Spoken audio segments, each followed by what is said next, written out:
and have the skills and the expertise to show it on a different level. And that's what happened to black radio. But right after that, maybe 20 or 30 years later, the FCC decided you don't have to have a black news department, you don't have to do sports, you don't have to do this, you don't have to do public affairs. So that's why you don't see a lot of black radio journalists anymore. And it's not just black, it's just period. Right now they'll get a DJ just to read some headlines. And that's how the radio business has changed. But after working there in New York, they were moving the station from Harlem down to downtown. So the last piece department moved was the news department. So that was us. And a friend of mine, he was going to UCLA, and I went to undergraduate school together, Tony Hall. Tony says, well, why don't you come with me? Just, we've been over down the East Coast. Why don't you just come with me? I'm going to LA. Why don't you just ride back with me and then, just come back to New York? I said, okay, cool. Because I got 3 weeks to kill. They're paying me anyway. Went out to LA and stayed. I was leaving the day I was leaving. I was telling the DJ, Kenny, the morning guy, I says, I'm going to LA. And I said, yeah, $20 you don't come back. I said, I'm coming back. Are you sure I come back? People in New York, when they go to LA, they don't come back. I said, man, I'll be back. I rolled into LA in Labor Day '76. We stayed out in West LA, near UCLA, where the campus was going to law school. I thought I died and gone to heaven. The weather was nice. Everybody was cool. The atmosphere was just a different vibe from New York, where it's a hustle and bustle. So anyway, I said I'm going to stay. So I got a job at a rock station. That's what I was telling you, I worked at the rock station. And a friend of mine called me and said, Stevie just bought a station, man. He wants to meet you because he's listening to you, what you guys did in New York. Why don't you come on down and I talked to Steve. I said, well, I'm with these white boys. And, since they pay me well. No, and then I next time up, Steve's on the phone. Hey, what, you don't want to work with it for me? I said, no, man. Well, come on. And he says, I'll never forget, he said to me, it was 79, Black Friday. He says, listen, meet me at the station. He said, do you do Black Friday? I said, no, I don't do that kind of stuff, Steve. He said, well, meet me at the station on Friday, and let's talk about it. So we went down there. It was me, him, and Herbie Hancock. And he was saying, this is what I want to do. This is, you got to do the news, right? We got that covered because we didn't have anything. So I had to go there and create it. They just gave me an empty room. If they said, here's the carpenter, he'll build whatever you want. You order what you want. Oh, this is the other part too. When the general manager was telling me that, there was a lady standing beside her, and she said, Stevie said to give you whatever you want. So I was telling her what I want. I got to hire some people, wire machines, and a desk, a pencil, a whole 9 yards. This lady told me, she looked me up and down, and prodded me in the chest and let me tell you one thing.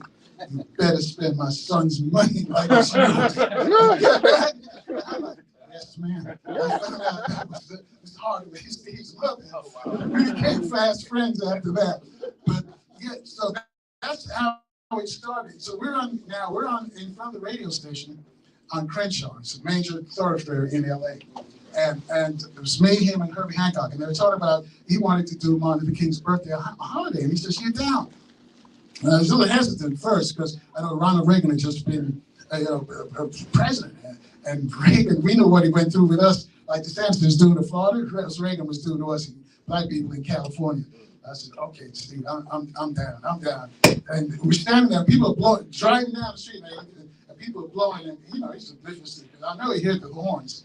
And Herbie's out there, sometimes Herbie would turn around and wave. I'm like, this is surreal. I'm sitting here in the middle of the street in front of the radio station with Herbie Hancock and Stevie Wonder, people going back up and down Crenshaw and blowing the horns. It was surreal. So after that, that's when we got started on working on the King holiday. And many people didn't know how much he put into that. Right. I mean, he basically put his career on hold. Spent almost $2 million of his own money on that just to get that passed. There were times we'd come to Capitol Hill, we'd go meet with senators, and we'd go in and after the meeting, he'll say to me, what do you think, man? What do you think? Because, they want to take pictures, and they got all their families to take pictures. You think we got the vote thing about it? So I don't know, man, because there's too much people want to take a picture. Every time they want to take a picture, like, I'm kind of suspicious if they're for real or if they're really going to vote, if they're going to support the holiday bill. I said, okay, well, we keep on going. Let's go to the next office. And he met with senators himself. This is time that he could be doing. So I was there, man. He was always in the studio. He was always in the studio. And that's how, basically, I remember one day, in another store, one day I'm sitting, and he called and says, listen, I need you to go to San Francisco because I lost my voice. and they want me to be up there with Willie Brown and Jesse. They're doing a rally across the Golden Gate Bridge. So go pick up your ticket. You got a ticket to SFO. Back then, you know, you could go to the airport and just go pick up a ticket. So I gotta go home, man. I hope these jokers ain't gonna be up there all day because I have my son. I just had a son, and my son's really mad because he's gonna be the last kid to get picked up his shoes, so he's gonna be I don't love it or something, you know. I just wonder how long is this going. My first thing, how long is this going to take? So we went up there, did that, and came back, and we finally got what we did. Instead of going on the federal level, we decided to go on the state level, go after each and every state to okay the King bill. So we said, let's get at the state level. And then after, if all the states recognize it, we get 9 out of 10 or 49 out of 50 states to recognize it, the federal government's going to fall in line. Right. Last state was Arizona. And, you know, the NFL wouldn't do the All-Star game and all of that kind of stuff, put pressure on them. Steve said would do a concert there. That's basically how that bill got passed. But during that, all that period working for him, close to 30 years, there was so many stories that we broke as a news organization. That's why when I do you hear me on the radio now, I do it from a news perspective. It's not about me.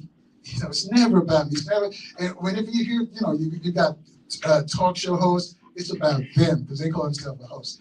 I'm still just a journalist. It's about you. That's why the show is so interactive. I tell you, call, I give out the call numbers. I can call Jesse and talk to him all day long. Mark Banana, Maxine Waters, anything. They'll have a conversation with me every day, every minute. We're doing it right now. But I want you to get an opportunity to ask the question.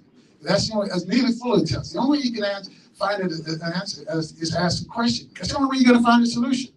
And usually most people, they don't want to ask questions. They just want to speak. They want to react before they even speak. They're thinking how they're going to react before they even speak. So that's an issue. That's why as soon as we start, we go right into the show. There's no theme music and all of this kind of nonsense. We don't do that kind of stuff. It reminds me of the guy we hired at my station down in Miami.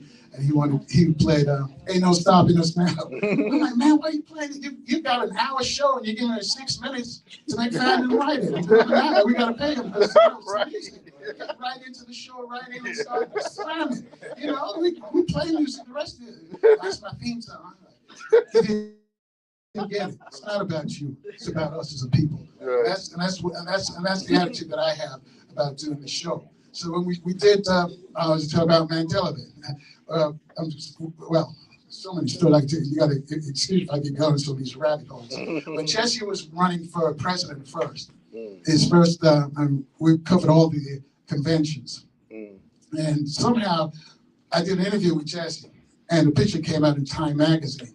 Picture of Jesse. Wasn't my hand, it was just the microphone. But the fact that the microphone was on the cover of Time magazine, radio stations would have killed for that kind of publicity. Wow. You know, I'm sitting in the newsroom and across the station of the liquor store, the Asian guy, man, you on the cover, Time magazine, Time magazine. What are you talking about? Time magazine. So I waited a while and I said, oh, let me go over there. About a couple hours, I saw it, and he said, take it. I took it back to the station, I was going, because he said, so we're on the cover of Time magazine. Now, if you look it up, now you can just look it up, Jesse Jackson. He's on it several times. I think it was the first time it was on, 1983. That actually put the radio station on the map because people were looking at all the other radio stations all across, not just the country, but the world. How do you guys, probably now, if it happened now, they said it's probably superimposed. Back then, they couldn't superimpose it. They couldn't move my microphone. But I think part of that, and we went to San Francisco to cover the Democratic Convention. That's when Jesse said, accused Jesse about Hineytown.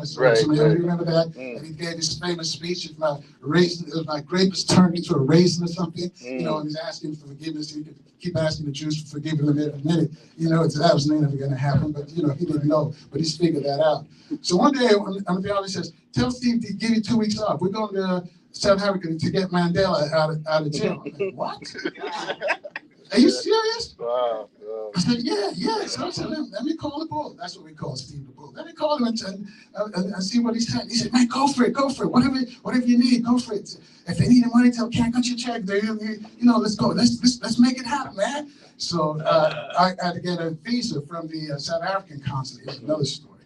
One day, Maxine Waters, head of the Beverly Hills branch of the NAACP, a lot of the church leaders in LA, they had a sit-in at the South African embassy protesting Beverly Hills, protesting apartheid.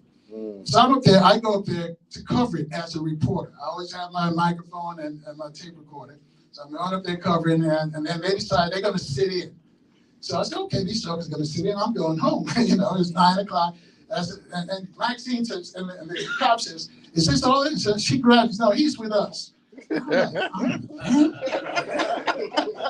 and they're gonna have a sit-in. Again, I'm thinking about my son. I got to go pick him up. So he's gonna have a complex. He's gonna be the last kid at the daycare center, or he's gonna go home with a babysitter. They got to sit up here with these guys. And then it dawned on me that they looked at me something differently, not just as a black journalist, but now I'm a trusted part of this inner circle. And wait a minute, because they know the conversations were very candid at that time. I mean, they know they have a conversation that I'm not going to go next day and talk about on the radio or grab on the phone. This is when Tom Bradley was running for governor, and they would and Tom would not come and ask for their support. That's the genesis of the meeting was he's not going to win unless he campaigns in the black community. And they've been trying to tell him, you need to come to the black community. You need to show some black love. But you California just show some black love, but his white handlers had told him, you already got the black votes. You don't need to go to Watts. You don't need to go to South Central. You don't need to go to Oakland. We already got the black people who are going to love you. They're going to vote for you anyway. And he lost by. If all the people in Watts voted for Tom Bradley, he'd have been the first black governor of California. So he lost the race. But that's how that started. Anyway, so I go back to South Africa now, trying to get my visa. I get off the air at 9 o'clock. I race up to Beverly Hills.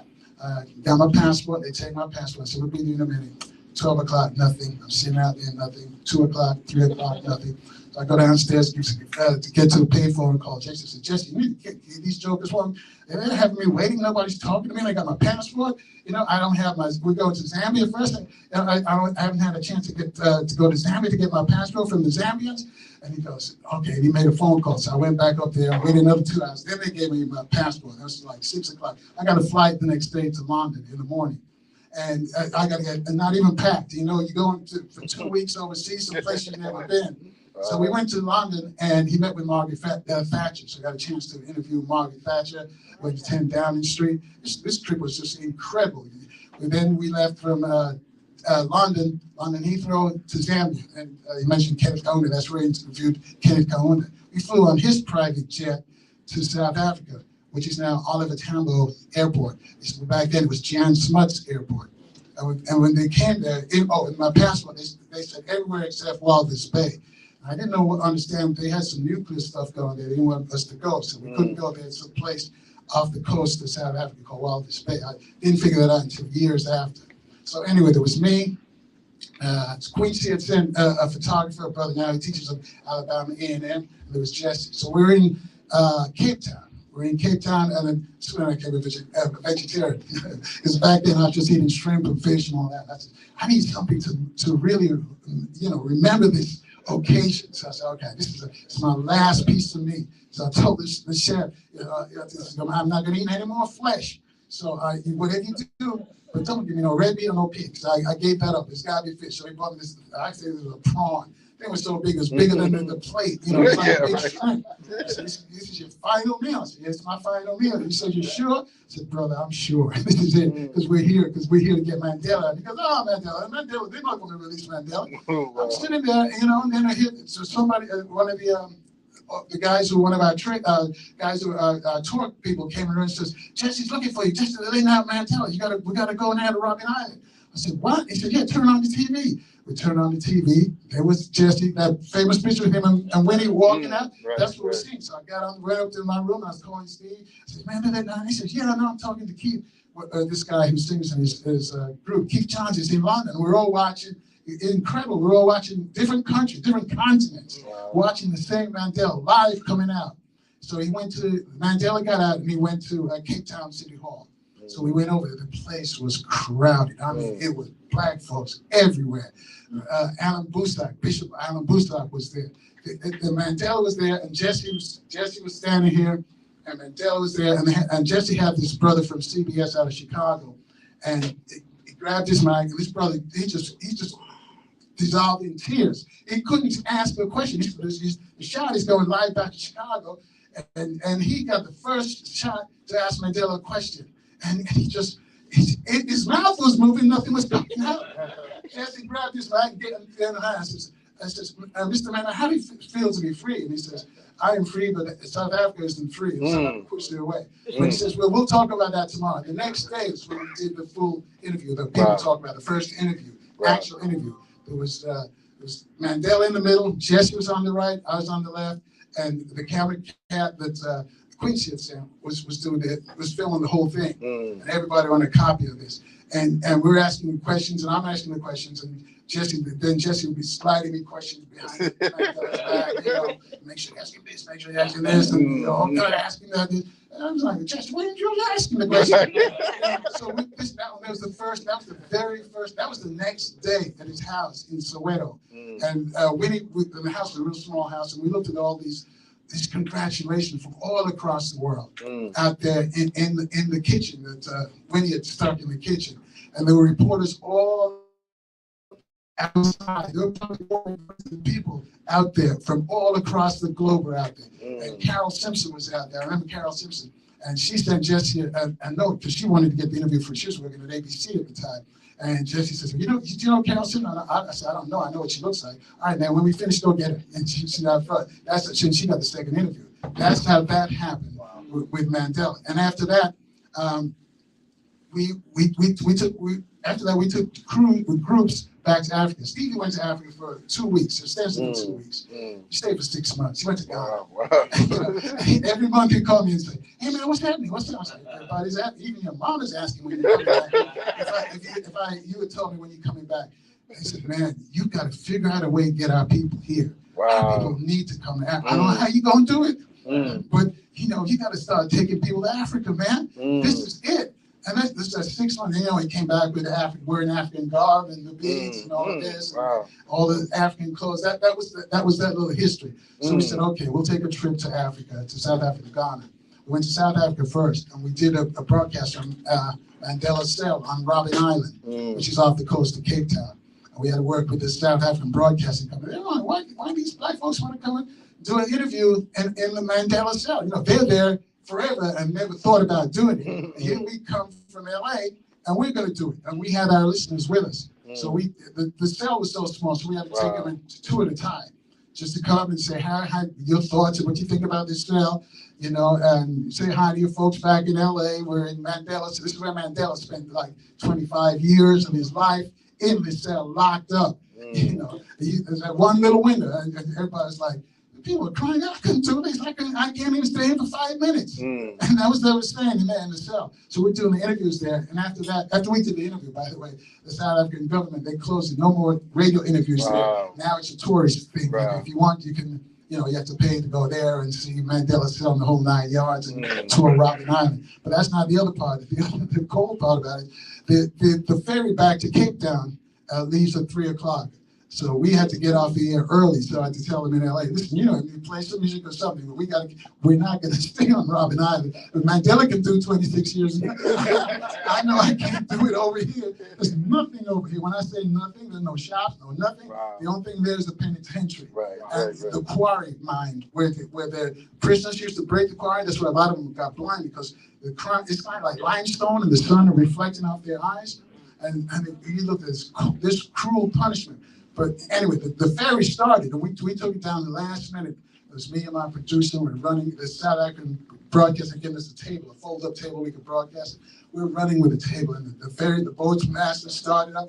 We threw it on there and jumped on the pit. We just made it. Everybody was laughing, man, because they were going to leave us. And we had to make sure that we had to give them enough time in LA so they could flick over, because I didn't know that was the time when the ferry was leaving. And so that was the story with Mandela. Now, the other story that we broke, the big story was with the drugs. As you know, we had these programs, and in the show we had Dick Gregory, and Dick Gregory was always talking about black people don't own any guns. We don't manufacture any guns. How did they do that? Somebody manufactured. Gary Webb was listening. He said, we needed somebody, an investigator. It better be a white boy. He ain't gonna believe you, And so they're gonna kill a black person, and a black person, how our people are respectful. Gary Webb was running this San Jose Mercury. Says, tell Greg I'll do it. And I said, Greg, Gary Webster, this guy named Gary Webster don't do it. He said, really? He says, yeah, because Ricky Ross, Freeway Ricky Ross, they used to claim that he was and I call him the Ray Kroc of crack. He was the one, if anybody in this country's on crack, Ricky Ross, he started out in LA. He was illiterate and they used him to set up all these different companies, not financial companies, but just connections. And this brother had gift of gab. He'd get people in Dayton, Ohio selling crack for him, in Houston, and he would tell North Carolina. He'd set up a network of how the crack, and his brother would call up every day and say, my brother, we don't make the crack, there's no way, who's getting the crack? He said, some guy named Danilo. He said, okay, tell Gary Webb to look for some guy named Danilo. And he kept telling me, I need to talk to Maxine Waters. I said, okay, she heard you on the radio crying, and so she said to call her. So anyway, this goes on, and Gary Webb does all the investigation and finds out that it was CIA was all behind stuff. In fact, it got so bad, the CIA called and wanted to have a meeting, a town hall meeting. Friend of mine was in Puerto Rico, and he says, he's watching, and he says, I know you were behind that. But if I was there, the guy worked in New York, we'd have stolen that story from you. But as soon as I saw it, I saw the same thing that we did in New York. I noticed what you were behind it. That whole group, but I wasn't in the picture anyway. I was making sure that I was not in the picture. And I made sure that the CIA, they invited me. And I was telling Steve Coker, I said, Coker, these jokers invited me, want me to come to this? He says, don't go. They're trying to use you. They're trying to use you to make you sound like you're on their side. So, but we went to the meeting, me and Coke, and we sat at the back and heard what they're saying. And they're trying to tell us, no, they didn't have anything to do with it, By that time, Gary Webb had produced his first script. It was going to be in the paper that day. And I remember he faxed it over to me. And he says, make sure Congressman Waters gets this. And this was the Democratic Convention in Chicago.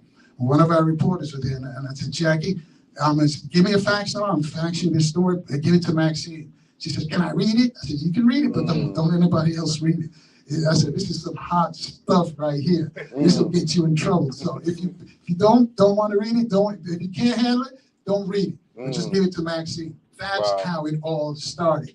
That's how people would listen to our shows in LA. They would take the broadcast and they go on their different stations, and they would claim that they broke the story. Mark Graham was there, and he was laughing. He says, man, don't people know what you did? I said, no, it's okay, Mark. The real people know. That's why when we came here, he says, why don't people know what you did? I said, well, I have to tell them. They'll find out after a while, and you know. After a while, it'll come true. People say things, they don't know what you've done. No, we don't have to tell them either. Let them listen. And that's the point where it says, think for yourself, free your mind. Don't let people tell you anything. Don't even I tell you anything. You'll hear Mark Graham say, do your research. Anybody will tell you, just do your research. That's all you have to do. So that's another story we broke. Keely told me the other day about some story we broke. They were testing brown and black kids in LA at Kaiser Permanente. And nobody knew about this. So some secret says, would you want to talk to one of the doctors? I said, sure, put it on. And then put it on the radio, and then we put a stop to those secret tests. So that's the kind of work that we do, the kind of radio that we do. And this is what Kathy Hughes wanted us to do, because she knows everybody in the radio business, by the way, in every radio station across the country. If any department that you're doing, she knows them. That's why they have such a good company, Radio One, because they know they get the best people. They understand. They know where they are. And as I mentioned, as you know, you worked at Radio One, so you know how it is. There's some characters there, but for the most part, people are dedicated. They just don't go out and wear it on their chest and say, "Hey, check me out. I'm this, I'm that." Just do your work and let people know. That's what it's all about. I'm trying to think of something else before I slip my mind. Let me take some questions. If you got any questions? Anybody any questions? Okay. Were you in LA between like 77 and 78? Were you still in LA? Yes. What was the response to black radio to Jim Jones? The mere fact that he was able to take hundreds of black people out of California down to Guyana. And yet I never really saw that exposure by black media about Jim Jones. What was the experience there? At that time, I was working at the rock station. I remember that because, with these old teletype, you've probably seen them on the news when there's a bulletin, tick, tick, tick, tick, tick, and the bells go ringing, and it kept all afternoon, it kept ringing. There 10 people, and 20 people, and 100 people, and every time the bell rang. But one of the things about the People's Temple, a lot of black celebrities were part of the People's Temple. They would go, if they had a chapter in LA, they had a chapter in San Francisco. I'm not going to mention names because some of y'all know them. And they were part of that, believing in Jim Jones too. They were part of that how can you say this, alternative religion. Alternative religion, and they were part of it. They thought it was sort of a new age thing, you know, and a lot of, like I said, a lot of black celebrities, big time celebrities, celebrities were part of that, were followers of Jim Jones. But now in fact, Dr. Taylor's going to come on Monday. Dr. Taylor's doing a book about Jim Jones, and I asked him, Dr. Taylor, one of the smartest political minds out there. They fight to get in his class out there at the University of San Francisco. But he's doing a book on the Jonestown Massacre, and I asked him, we know a mutual survivor. And he said, yeah, I know, I'm going to talk to her. I said, okay, I'll put you in touch because she knows what went on. Right. So, with that said, first and foremost, I want to say you are Black History, man. You know, on the road, New York, California, South Africa, global, man. We black men, unifying black men, we love you with black love. That's my comment. My question is, with that story that you covered with the guns and the drugs being planted in our community, now we have the cancer of us killing us, and these guns back in here, and the drugs back. You know, what are you saying nationally that we might can do to, start to move the needle or put the pressure on, or as you say, get that story, do the research? What's your thinking? Again, like I said, part of the problem is we don't have black journalists at the radio station anymore. We don't have the journalists. We have the newspapers, like you guys have these newspapers, but we're not reaching the masses. We're not reading. The people who listen to us, they're listening to jams now in this market, particularly a lot of young people who we're trying to reach. They listen to jams or they're doing their podcast. Oh, let me tell you about the podcast. I want to thank you guys for the podcast. Just tell you this. The show that we do is number one or podcast in all of Radio 1. We're the number one or number two. Now you're talking about shows like Donnie Simpson, Reverend Al, Ricky Smiley. Who else they got? All these cats, they're on, hundreds of stations.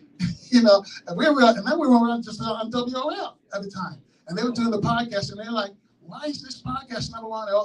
We got 57 stations, and they're like maybe 4 or 5 hosts on every station. Every station there's a podcast, and this one show on this one black, they're all black, but on this one station in Washington D.C. is at number one. And they start scratching their heads. So I just thank anybody who's downloaded the podcast, as you guys put us on. We went over to number one. In fact, the first month when we were in Baltimore, they said, wait, maybe because we switched to mornings and people can't get up. So, but that particular month, I think it was in June, that was a number one month for us as well. So I want to we had to call Howard and thank him. Go ahead. Why does Radio 1 not have a locally paid news broadcast in this market? That's a Radio 1 question, but they don't have it in any market. No, it's basically, one is money, and two, they're not required by the FCC. So what radio is it's a commercial thing. It's all about money, ratings and money, and that's one of the issues. Not KHLH doesn't have it. There's no black radio station has any. They don't have one in DC. Yeah, they have. They have it. How are you different than the white station? No, the same. To be honest, the same. That's the business.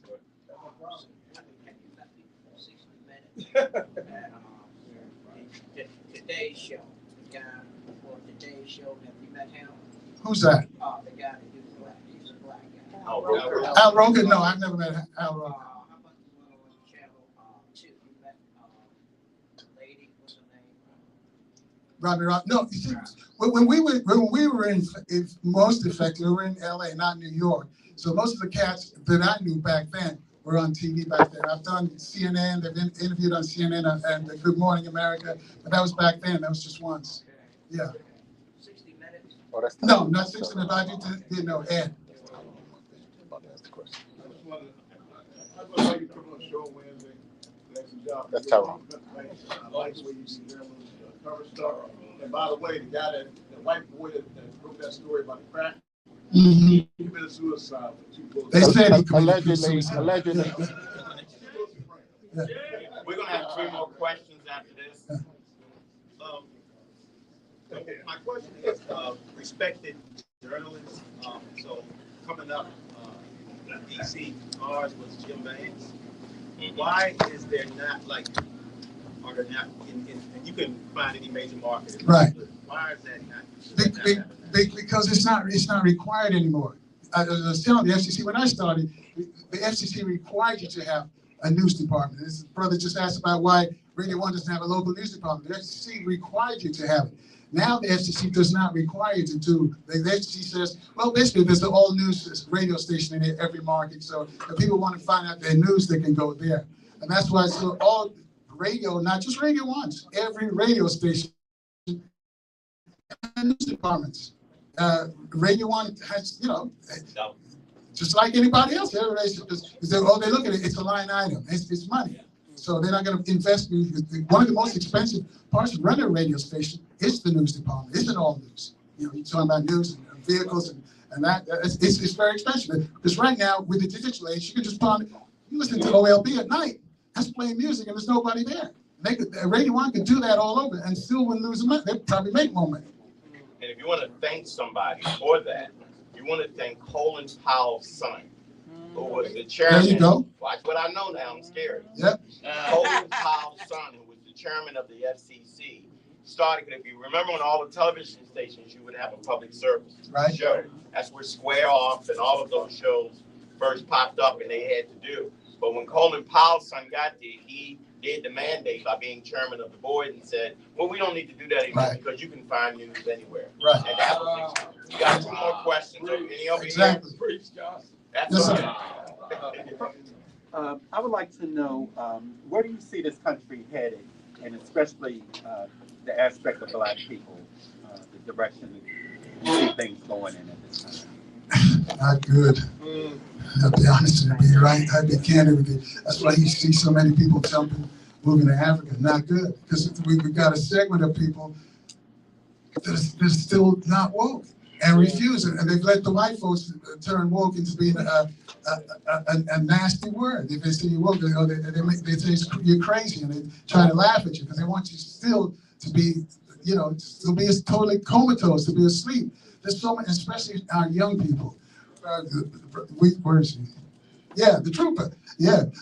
We were talking about the beating of what happened to Tyree. And we're saying that, these cops, when they come here, with the cops, they don't interact with Black people. And for the most part, the people who are on the police department, they don't have any Black friends. They don't have to go out and hang out and barbecue, come to the barbecue, go over to the swimming pool and hang out, play cards with you, or go to the club with you. Nah. The only time they come into contact with us as officers is when we're doing something wrong. So in their mind, what they see on TV, is they see us shaking our butts, cussing, calling out women. That's another issue. All kind of different names. How the media's got us so controlled, as Mark Ryan would tell us. When you think you're doing something to stop it, you're doing exactly what they want you to do. So when they come here, the foreigners come here. Ethiopians, the Africans, Jamaicans, whatever. They come here. All they know about us is what they see on TV.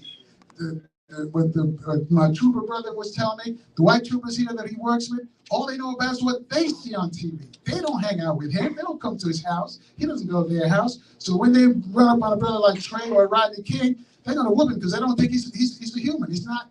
They don't see themselves in him. And it's sad that the brothers who whipped that young brother in Memphis were Black. We got a question there and a question there, and we're going. Yes, sir. Yeah, thank you for this great show.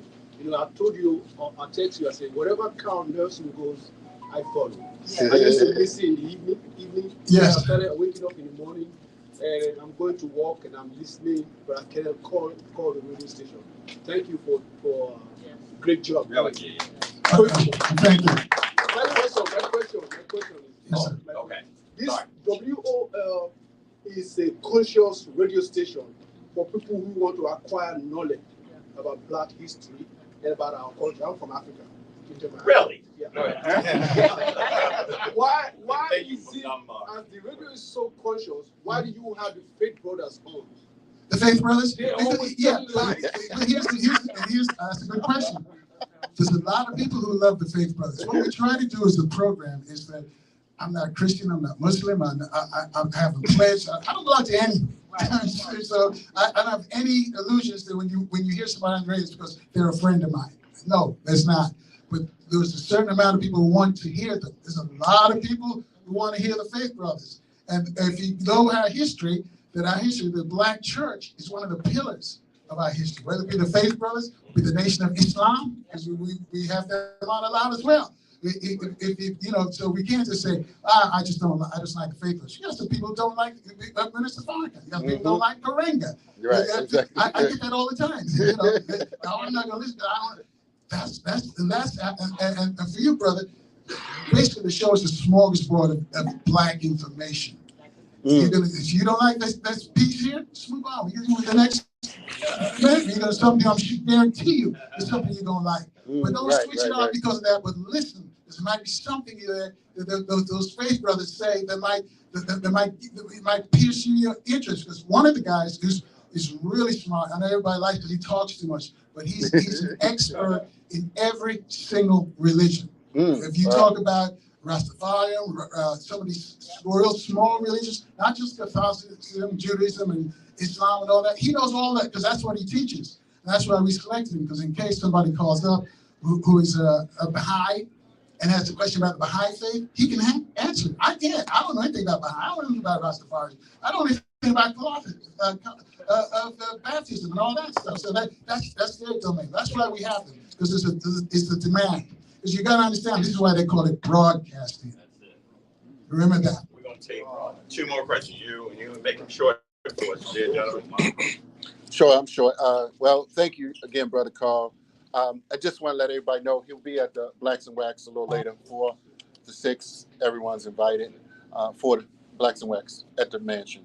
But what I wanted to say to my brother attorney, and fortunately, I mean, we're used to doing things a certain way. For instance, in Baltimore for some years. But what I have attempted to do is to have, and to call to many of the influencers on a local basis. And let me tell you what that has done for other shows, other customized shows. You now have people from DC, LA. I recall a particular show where people from LA who never would have listened to issues in Baltimore, listening to WLB now, and they calling in on customized shows. So what you have to look at is like, okay, how can we expand and learn from other people calling in, or even other people calling into your show from other areas that can address the issues. And I appreciate, you having, Bill and Dave Murphy and other people that I've put to you to say, like, these are the people that we need to listen to, that we haven't normally had the depth of time to listen to. So I know some things have been certainly newsworthy that many of us have done. Not only that, Brother Hakeem, but it gets Bill and all of those. You got folks listening across the world. Oh, absolutely. Most of our listeners on the continent are Nigerians. They don't call in though, but the survey shows that Nigerians are listening more. The Ghanaians are always calling, or they're texting, or the blacks in London. You've heard Paul call a lot. We're trying to get Paul to come on and talk about what it's like being black in Britain. Yes. Because basically, if anything, if you can describe as anything, it's probably a Pan-Africanist. Because I believe that, we all came here on different ships, but it was the same trip, brother. Right. And what places in Africa have you experienced? I've been to 13 different African countries. Okay. Yes, several times, but so that's the problem, that they don't want us to be together. They want us, the African brothers, they don't want us to be, they're trying to separate us because they know the strength is in unity. This is what Kwame Ture, this is what Stokely Carmichael, this is what Marcus Garvey, this is what Minister Farrakhan, that's what they've been teaching, because they understand that's why they try to separate us. They want you to be mad. I'm not mad with any black person. They can't make me mad with any black person on this planet. Every black brother, sister is my friend. I'm telling you, on this planet. It's not going to happen. That's it. One more question back here in long as it ain't Tim Scott, we good. I'm gonna make it real brief, sir. Yeah. Like I said, I've been listening to you for about 4 or 5 months now, and I love the show. So my quick question is: have you just been, you've been in the industry for so long? Have you ever received any threats, or anybody kind of pulled you up and say, "Hey, man, listen, you're doing a little too much"? Have you ever had anything like that? Yeah. Really? Oh yeah, I got stopped. I got stopped. I remember the last time I got stopped, and this is in LA, right, almost in front of the radio station. The station at this time moved to Inglewood. These were LA cops, and they were following me after I got off the freeway. And I'm looking, and I'm like, these cops are following me. What's this going to be? You all of a sudden the anxiety chips in, and you're going to be, this is Rodney King Part 2. You think of that, and then they put on the flashes right before the station. So I stopped. Wow. And they come out, license and registration. And he said, oh, Mr. Carl Nelson, how you doing, sir? You think you're going to make it work on time? He said, it's a station. Wow. And he says, well, yeah, we just following to make sure we were trying to escort you in case somebody jumped you. Wow. And this is what I've been doing every day for 15 years, the same route, I need a police escort from the LAPD. Come on, it's not even your jurisdiction. You're in Inglewood now. Wow. And so I know what it was, and the thing is, I've interviewed so many people when it comes to this. You've got to be calm. Don't go combative. Don't go crazy. Yes, sir. No, sir. Thank you, sir. Thank you, sir. Thank you. Goodbye. I'm not going to call the police. I call the captain and report it. I didn't even talk about it on the radio. To be honest with you, because if that what they listened to, it wasn't going to happen. Yeah. Let me first. I want to also thank Tony Randall. Hold your hand up back. Yeah. That's the Hey, Tony, thank you, sir. All right. We want to thank you. Also, for any of you brothers who came in a little later and you didn't give us a donation, Bill's leaning. Make sure you see Bill. But at the end of the day, I just want to thank you. And I had spoken to a few brothers that knew you were coming, who were watching us online. And one of the questions today I wanted to ask real quickly is, would you take time of all of your show to do one show on black men? Just on black men, and we would make sure that you would have the men that we feel, some of us feel, that could do. But no one is, like I said, we are still being marginalized. That's true. We're still not. And there's a reason for that. And there's a reason for that. You and I know that. And I do come from a news background. It was the famous black reporter named Larry Dean. Right. Split the city, seen Larry. We done Larry Dean, and I worked under Larry Dean. I was one of the first announcers at Morgan University radio station 100 years ago. But I just say that to say to you, I think it is an injustice.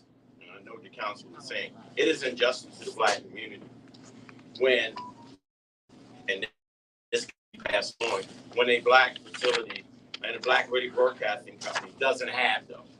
Because at the same time, most people get 90% of their news, from the internet and things like that. But a lot of people also get their news from the radio station and from the television station. And if we knew that black station, because they have two out here, they have Heart Radio that has an all-black radio station that at the old WSID, WEBB, James Brown used to have 1360.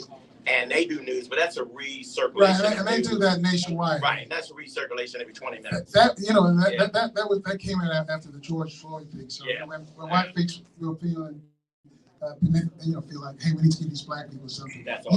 You own more radio stations than any company. They own more black radio stations than Radio One as well. Right, and they know they are not going to give any kind of news. So they figure we'll take some of these AM stations and convert them into this recycled news over and over. And because they don't even have a sales department, where they get donations from other white companies who failed bad because of George Floyd. That's how that's keeping afloat. I don't know how long those donations will keep going, and if iHeart's going to keep funding that. Well, I appreciate that, but we're going to do this right now. Again, we want to give a big thank you for our guest today.